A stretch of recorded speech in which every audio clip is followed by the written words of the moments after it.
और सभी मेरे जितनी भी माँ बहनें और जितने भी भाई बैठे हैं उनको अस्सलाम वालेकुम। मैं राजसमंद से हूँ, एडवोकेट अफसाना शाह। कुछ लोग जानते होंगे, कुछ लोग नहीं जानते होंगे। तो मैं आज आपके सामने जो आज खड़ी हूँ ना, वो आज ऐसे ही नहीं खड़ी हूँ। ये जो हिम्मत मुझे मिली है ना आज, कहीं ना कहीं ये यूँ समझ लीजिए कि ये आज भारत आदिवासी पार्टी की तरफ से ही मुझे हिम्मत मिली है। क्योंकि राजसमंद के अंदर, राजनगर के अंदर आपने सुना होगा अभी कुछ दिनों पहले क्या हादसा हुआ था। सभी को पता होगा, नहीं पता होगा, मैं आपको आज बताती हूँ एक छोटी सी बात कि वहां पर क्या मुद्दा था। वहां पर अपनी मुस्लिम माँ बहने को थाने के अंदर ले जाकर रात में मारा पीटा गया था। अब आप बताइए कि ये सही था या कितना सही था? समझ रहे हैं आप बात? तो ये जब बात होती है ना कि जब अपनी माँ बहनों पे बात आ जाती है, जब माँ बहनों पे बात आ जाती है तो हमको बाहर निकलना पड़ेगा। तो आप सभी लोग आज यहाँ जितने भी हैं या नहीं हैं और अपने जितने भी परिवार वाले और दूसरी जगह पर बैठे हैं, ये खासकर से मैं आपसे गुजारिश कर रही हूँ कि आप अब अपना नेता या अपना एक मुद्दाम इंसान चुन लीजिए। आप समझ रहे हैं कि कांग्रेस अली का पंजा, मैं एक मेंटेलिटी बता रही हूँ आप सभी की, अपने अंदर क्या चल रही है। जो पुराने बुजुर्ग हुआ करते थे कि भाई हाथ को देंगे, अली के पंजे को वोट देंगे, तो सर ये निकाल दीजिए, ये अपने दिमाग में से निकाल दीजिए। अली का पंजा अली का पंजा है, हाथ नहीं है। वापस कह रही हूं मैं आपको, मेन चीज ये है कि अपना मुहाफिज कौन, जो अपने लिए खड़ा रहे।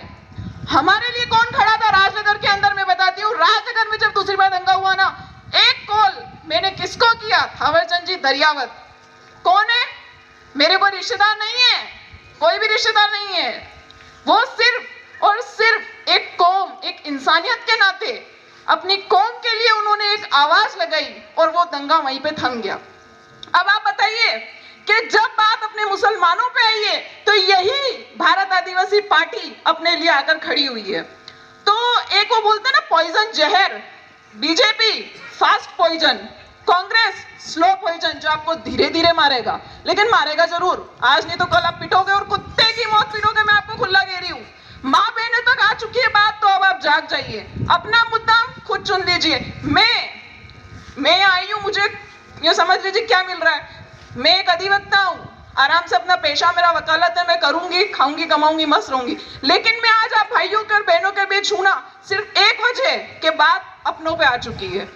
आज अपन SC, ST, OBC माइनॉरिटी अगर एक जाजम पे बैठे हैं ना, ये बहुत बड़ी बात है। और इसी चीज को देख के लोग जल रहे हैं, समझ रहे हैं अपन? इसी चीज को देख के लोग जलेंगे और मरेंगे और अपन है जीतेंगे। और जिस दिन आज अगर अपना विधायक यहाँ का होगा ना, तो कानून क्या चीज है? कानून कौन बनाता है? अपन कहां से? अपन जाएंगे किसके थ्रू? विधायक के थ्रू। सदन में, संसद में बात कैसे पहुंचती है? अपने आदमी के थ्रू तो पहुंचेगी। एक आज इनके लोग विधायक बन के बैठे हुए हैं, इनके कानून नए नए बन रहे हैं। अपना क्या? अपना कुछ वजूद ही नहीं है। वजूद कब बनेगा? जब अपना आदमी होगा, अपना मुद्दा होगा, जो अपने दर्द को समझेगा। और दर्द कोई आपको RSS पार्टी देख लो, बजरंग दल देख लो, हिंदू मंच देख लो, कोई नहीं समझने वाला। समझेगा कौन? जो खुद इस चीज से जूझ रहा होगा। और जूझ कौन रहा है? दलित, आदिवासी, मुस्लिम। सबसे फर्स्ट टारगेट है मुस्लिम, सेकंड टारगेट है दलित।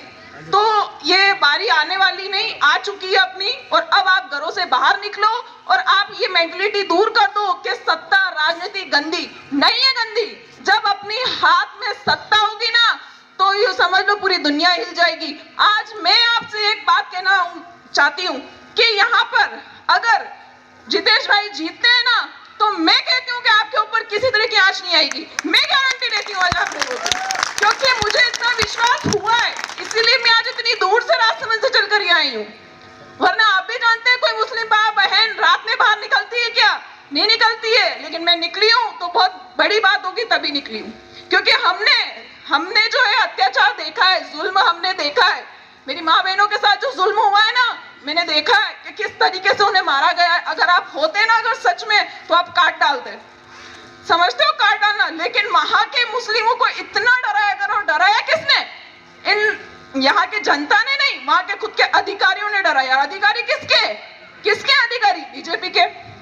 अगर आपके पास आज ये मौका चला जाता है, तो आप समझ लीजिए आने वाले टाइम पे यहाँ पर रोशनी नहीं मिलने वाली है, अंधेरा ही अंधेरा मिलेगा। आपसे एक ही इल्तिजा है, एक ही गुजारिश है कि आप जितना हो सके, जैसे हो सके, अपनी इस पार्टी को जिताइए।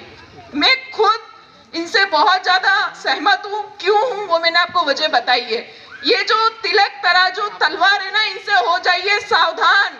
ये जो तिलक तराजू तलवार है ना, इनसे आप हो जाइए सावधान। और अब आई है भारत आदिवासी पार्टी की बारी, तो इसमें डालिए आप जान। समझ रहे हैं आप बात? तो सबसे पहले आपका एक ही उद्देश्य होना चाहिए, अपनी पार्टी, अपना पद, अपनी ही जरूरत, अपना कानून। किसको?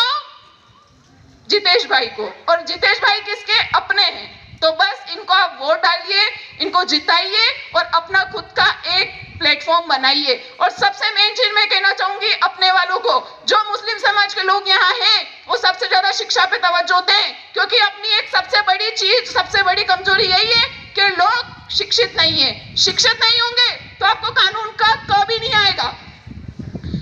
संविधान के अंदर अपने एक एक अधिकारों के बारे में बताया गया है। हमें 6 मौलिक अधिकार प्राप्त है। आपको अगर एक को भी मौलिक अधिकार पता है तो आप बताइए, एक मौलिक अधिकार बता दीजिए। आप जो कहते हैं ना कि थाने से डर लगता है, थाने वालों को अपने से डर लगेगा अगर अपन को कानून पता चल गया तो। समझ रहे बात? कानून का सिर्फ कुछ नहीं कह रही हूं मैं, बच्चों को शिक्षित करिए, अपने आप कानून समझ में आ जाएगा, आपको भी समझ में आ जाएगा। बस शिक्षित होइए। आप अपने बेटी हो, अपनी बहू हो, अपने बच्चे हो। और बोलते हैं ना कि शिक्षा की कोई उम्र नहीं होती है। शिक्षा वो दूध है ना कि जो भी पीता है ना, शेर की तरह दहाड़ता है, शेर की तरह। तो बस मेरी सभी से आपसे एक इल्तिजा है कि आप शिक्षित बनिए और सबसे ज्यादा समर्थन दीजिए जितेश भाई को। शुक्रिया।